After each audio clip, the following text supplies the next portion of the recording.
I thought we'd start off with the horse's skeleton, seeing that is kind of important in the mechanic of moving the whole horse. I always learned that the hind leg was the motor that drives the horse forward. So I think it's a good idea to start with the hind leg. As you can see, there are very many joints in the hind leg of the horse. It starts off at the very bottom, with the hoof coming through to the fetlock, coming through to the hock up here, which is a big joint. Then it goes up here to the knee joint, and the knee joint goes over to the horse's pelvis. The movement in the hind leg can be quite a lot. So you can see when the hind leg comes forward in a motion, whatever gait you are in, it influences the pelvis that's here. Makes the pelvis tip in under or go out.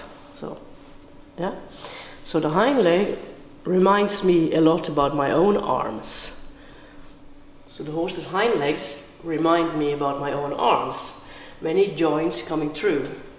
And when I see the horse work in under with the hind leg, it's like if I was throwing balls on the wall, 2 balls.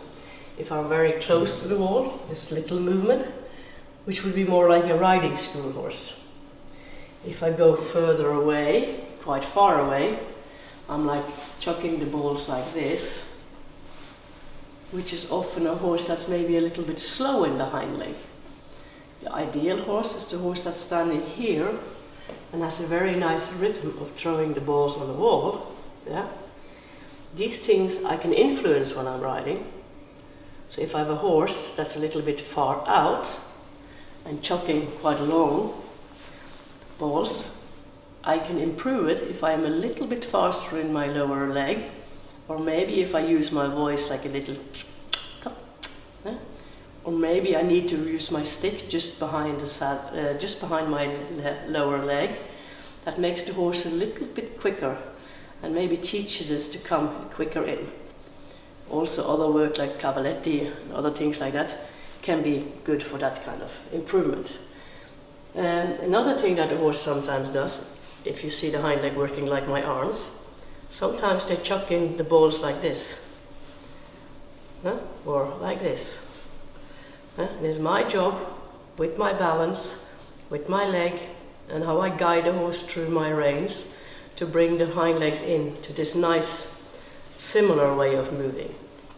This is the education of the horse. This is making the horse come into balance under the rider. Now, this can take some weeks to get right. If you keep on working on it regularly and with a plan, you can make a hind leg that's like this, much more like this, working much more through both hind legs and using both legs with the same energy, which keeps the horse sound. And good riding should bring your horse into soundness. The second point in the educational scales of educating the horse is called suppleness.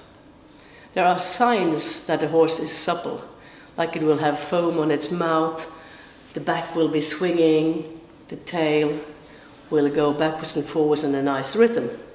So the tail is quite interesting because it is the rest of the horse's spine. Sometimes you see horses that carry their tails crooked, which most likely is a sign of tenseness. In the improvements of young stallions, they don't take in stallions which carry their tails crooked. Through my experience, we have done quite a lot of work with young stallions, and through the suppleness and the straightness in the horse, the tail becomes better and straighter through the education. But it tends to, if you go to a show and the horse gets a bit tense and excited, which is because of the surroundings often, the tail goes crooked again. So it's not so easy to get it right. But through good dressage work and straightness in the horse, it can become better. Other signs of suppleness is how the horse breathes. It goes, which is a very good sign. Also the ears are a bit floppy and he has a nice eye. But I think the most important thing for the rider is to think about how the horse swings and how the tail goes. That makes you think a little bit more how you use your lower leg, how you introduce yourself to the horse so that he wants to be with you and comes to suppleness.